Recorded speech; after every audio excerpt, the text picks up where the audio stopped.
Hi, Karen and Tom here aboard our sailboat Sea Rose as we explore the Mediterranean Sea.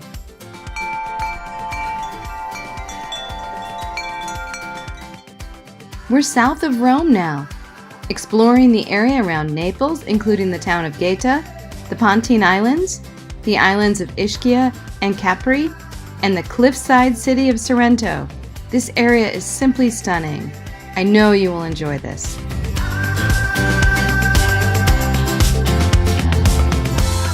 We left off heading south from San Felice Surcio. Approaching Gaeta, we were struck by the huge, steep bluff that rose out of the surrounding lands. As we looked just beyond the bluff, we saw a significant fortification that we would come to know as the historic part of lovely Gaeta. Curving further around the bluff, we see the rest of Gaeta coming into focus, and it is impossible to miss the dominant cathedral in the center of the waterfront and halfway up the sizable hillside town. We came to Gaeta because we needed to meet up with some friends, and the transportation connections into here seemed efficient. Plus, the information we read described the marina staff as helpful and friendly. It also said that nearby shopping district was a good place to reprovision. Check, check, and check. We needed no more convincing and thought this stop would be strictly utilitarian. Little did we know this very special place would wriggle deep into both of our hearts and would keep us thinking about her all winter and spring, and very likely far beyond as well.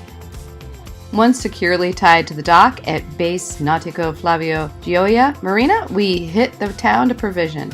We had heard about places where wine can be purchased in bulks, but we hadn't yet seen any. Well, Gaeta has at least 2 such establishments. We bought empty 2-liter bottles and paid €1.30 a liter for pretty darn good red and white wine. Amazing! I can so easily fall in love with Italy.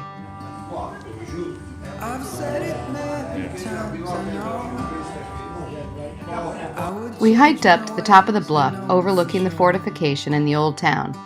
We discovered a huge park full of trails. And cats! Not sure what this is all about, but someone must be a cat person around here. I looked around for my mom. Oh, I see, yeah. One more there. Oh my god. Cats. Cats running the cell tower.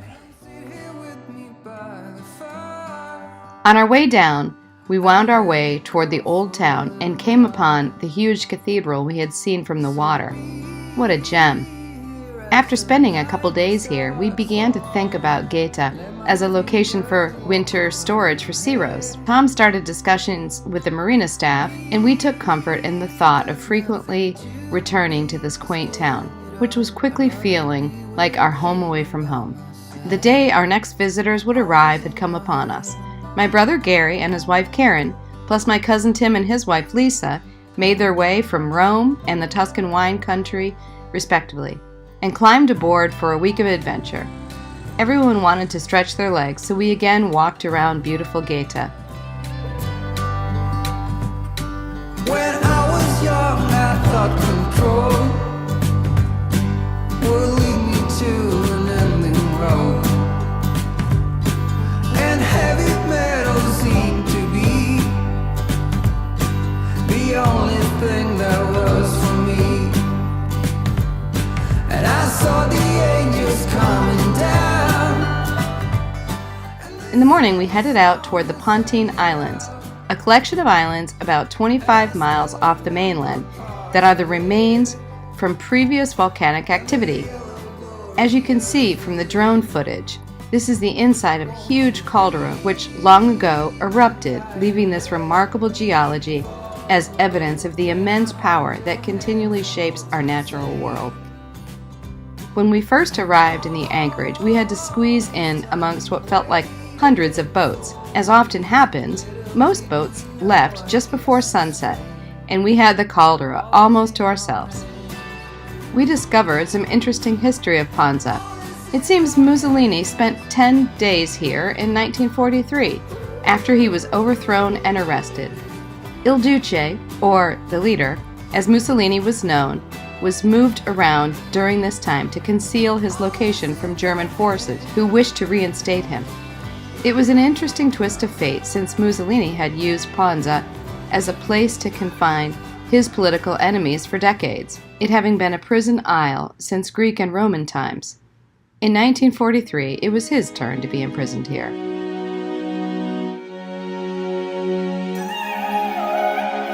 I got this feeling like it's starting now, starting now. There's my sister-in-law Karen swimming under the arch nearby.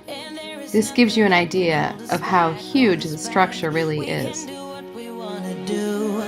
Cause we got all the time in the world, for better or worse, we should stay together. So let's stay young and in love, we should focus on us forever.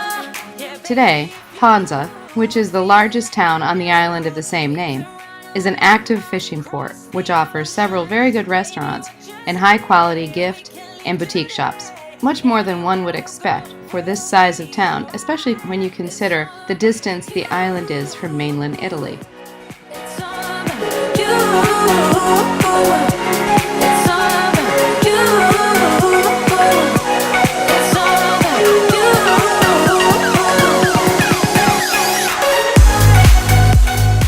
you. Okay, moving on. This crew didn't want to let any grass grow underfoot, so we headed off to the island of Ischia, not too far from Naples and Mount Vesuvius. We were making our way to Capri and the Amalfi Coast, so this was a perfect stop along the route. We arrived on the north coast of Ischia just before sunset, so we anchored in the first protected cove we came across, Lago Ameno. Check out this funky rock which sits right next to the area marina. A swell had developed overnight and made the anchorage uncomfortable. Instead of fighting the waves to get to shore, we moved our boat around the east side of Ischia to the lee side of a causeway that connects Ischia to the tall islet upon which sits this ancient Argonese Castle. What a treasure we had found! Not only was the water much more calm, but the nearby castle and town were wonders to explore. Having only traveled a short distance, we had the whole day here. Feeling like I do. We could run away across the ocean. Baby, what you say? We can leave today. Anywhere we'll go, we'll be alright. It's all about you.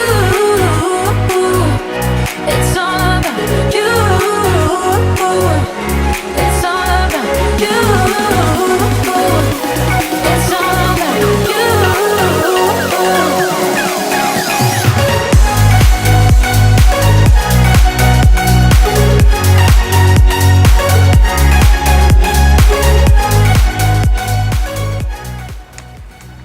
That island in the distance there is Capri, and then that's the Amalfi Coast, the north side of it. Here's Procida, and we are on Ischia, and this is the port of Ischia.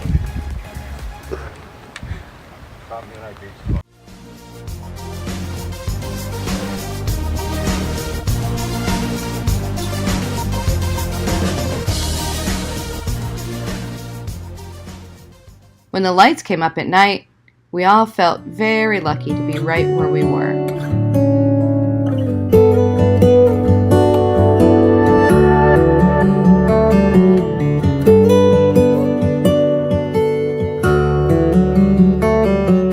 In the morning, we set off for the 20-mile sail to the island of Capri and the Blue Grotto. On the northwestern corner of Capri, there is a tiny opening in the rock face right down near the surface of the water. Years ago, some unsuspecting swimmers discovered that once inside the small opening, a huge cave opened up, and when the sun was in the middle of the sky, the blue brilliance which filled the cave was a wonder to behold. Today, you can only enter the cave on a small skiff manned by a sanctioned paddler. It's a little tricky to get into the cave safely, especially if there is even the slightest swell. However, trying to secure passage on one of these rowboats is tricky as well. The regular tour boats already have relationships with the operators and don't really appreciate private boats bringing their passengers here. I guess we cut the tour boats out of a bit of profit. However, persistence paid off. Here's our ride. The first time we came to the grotto, we grabbed a mooring ball so all of us could climb on two rowboats and head into the grotto. The next time we came with our friends Don, Shelley, and Dan, Tom and I stayed on board to keep Searows safely away from other boats. The crowd was a bit restless in this area that afternoon, and we had already experienced the splendor.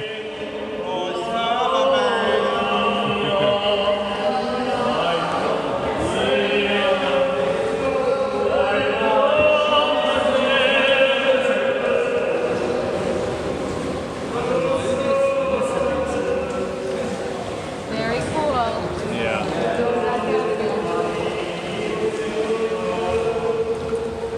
Oh my gosh, it's so teeny.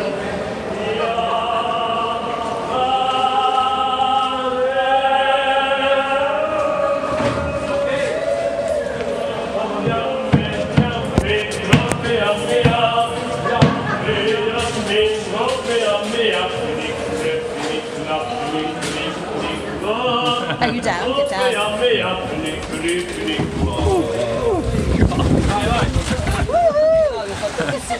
Oh, jeez. After the Blue Grotto, we anchored off the Grand Marina and the main Capri harbor. We walked to the village atop this beautiful island. There are tons of hotels on Capri and plenty of ferry boats, bringing people to and from the mainland. After quiet Ponza and Ischia, our heads were all spinning with activity. On the days after Capri, we visited both Positano and Amalfi. We'll cover the Amalfi coast in a separate video dedicated to those special destinations. On our way towards Sorrento, we stopped by Regina Giovanna. So we're walking to some Roman ruins where there's supposed to be some baths and an old villa up on the hill. And we've been anchored here for a little while. This boat right here has got an anchor that's stuck in the rock. They've been trying for the last hour or so to free it. And both Karen and I went over and dove down, but it's pretty dark. But they've got what I can see the anchor chain going down to the seafloor, and it looks like their anchor must be wedged in. The seafloor out there is kind of like this. It's got all these cuts and grooves and places where anchors could drop down in and wedge in. And I'm certainly hoping our anchor isn't in that situation as well. But we feel bad for them. We're gonna offer our chain cutter to them bolt cutters if they need that. In the meantime, we're gonna see if we can find this place, Regina something or other. So we're on top of the Roman villa, and we're trying to find our way down into this cool little swimming cove down there. I think we're gonna walk down the bridge and go down, try to find our way into the water. But in the distance here is the town of Sorrento and a couple cruise ships there. That's where we're headed to tonight. And so you got a steep cliff there, and then you go up to the town.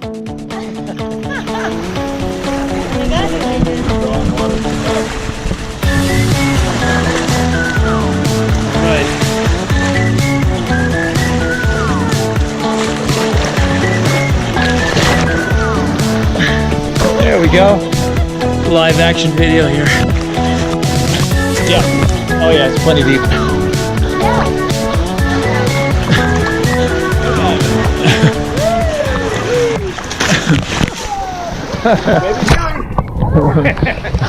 Somebody had to be here when Jerry's not here.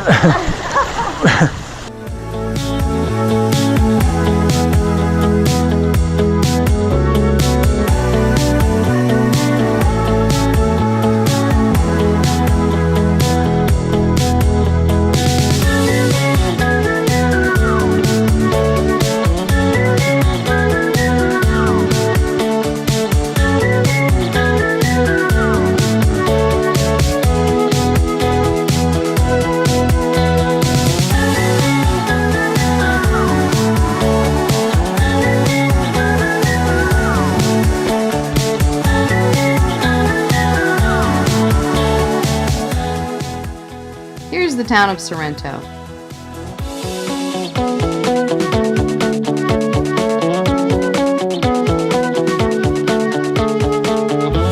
This week with my family was the most people we would accommodate on board Searows at the same time all summer. I think it worked out great. There was plenty of room for everyone, and since the weather remained good, people could spread out and find their own place to relax. Look down there. I mean, look how many people. We would say goodbye to my family in Down that Sorrento, street. where they would spend a night in one of the cliffside hotels before finishing with their land-based travels. Of course, we needed to have one more interaction with them as they enjoyed breakfast the next morning. Here's my brother Gary and his wife Karen.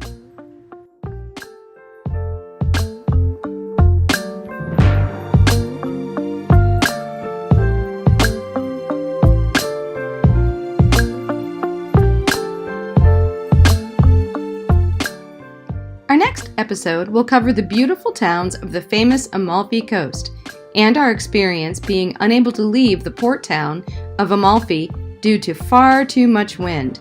The terrific upside of this development was meeting a boat full of very fun and equally kind Russians. Please join us for that exciting adventure. Until then, fair winds and thanks for watching.